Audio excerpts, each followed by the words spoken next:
Hey, what's going on, guys? Today I have an advanced core workout for you. You can do it with just your own body weight, with just some minimal equipment, a pull-up bar, some bit of external resistance, and the right attitude. I'm going to take you through it right now. First, to begin, to warm up, we're going to be doing some reverse jacks.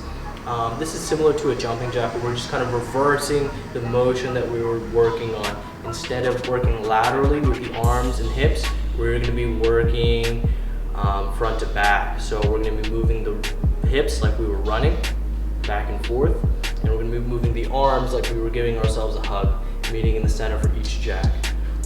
That's going to be our warm up. We're going to do one round of that for 60 seconds. All right, warm up, guys.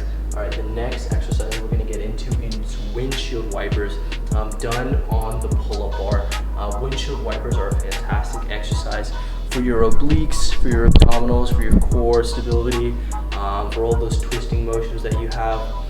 We're going to build up during this exercise. If you can't do the full windshield wiper to begin with, we're going to start with a little bit of a side-to-side knee raise to start activating those obliques, activating those side abs, so we can have them firing, and to hold the full contraction for the windshield wiper, we're going to go all the way to it.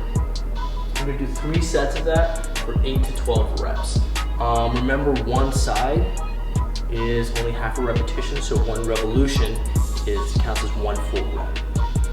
Next exercise we're going to be getting into is some single arm hangs. So we want to wake up the entire body now, and we want to focus on our grip strength and our core stability, and really focusing on having all that stability drive to one arm as we're hanging there. You can do both hands if you're not very advanced and try to build up, but the main point here is to build up our grip strength. You don't want to be completely slack on the bar either. You want to kind of pull your shoulders back and engage your core, pull everything nice and tight, so you can do a bunch of the different exercises that we have planned for today.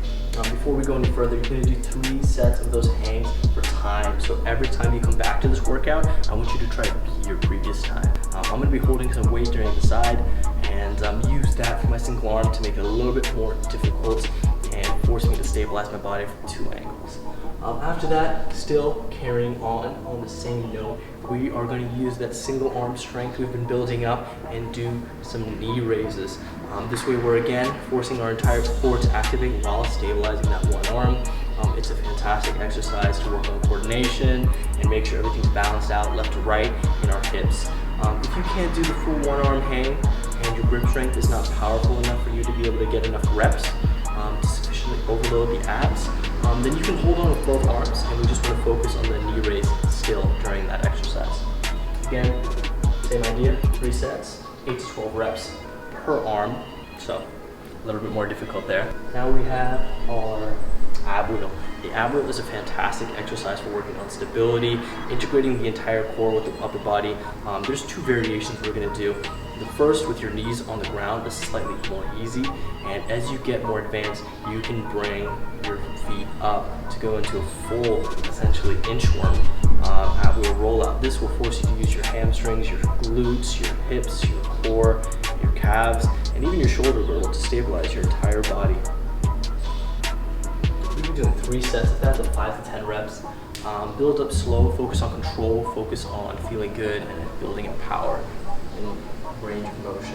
Next, we're going to do some overhead lying sit-ups. We're kind of overloading this movement here, taking the typical sit-up and forcing our arms to be stabilized overhead, somewhat like a pendulum, right? So we have to stabilize that weight over our center of gravity as we go through, and when we get to the top of the sit-up position, we want to kind of extend our chest overhead, push our chest through, and show off those titties. Hope that makes sense, guys. We're going to be doing 3 sets of those, 6 to 12 reps. You can go a little bit heavier on this one. This is more of a compound movement, and since we're not being forced to stabilize a bunch of other parts of our body, we can go a little bit heavier. Next, we have lying reverse jacks, and this is going back to the first exercise that we did. So we're going to take that same movement, that same motion, and apply it while we're lying down and force our abs to fight and stabilize against gravity. So now we're doing essentially the same motion, but with like a dead bug, right? All your 4 limbs are in the air, and then we're going to be extending the opposing arm and the opposing leg, almost having them touch at the top, stabilizing throughout the entire movement. Alright guys, I hope you enjoyed this advanced core workout. Leave a comment down below if you enjoyed it. Leave a person that needs to try it out and get their butt off the couch during this quarantine. Tell me what other exercises and body parts you want me to address during this quarantine. Bodyweight is a great training modality if you want to know more about at-home workouts and how you can get in shape very effectively during this quarantine with a systematic plan to get you whatever goals you're after, whether it be losing weight, building muscle. All these things are possible with just your own body weight. Leave a comment down below and DM me. I'm ready to start bodyweight training, so just throw it into your routine. It only takes about 30 minutes and your core will be on fire after you're done.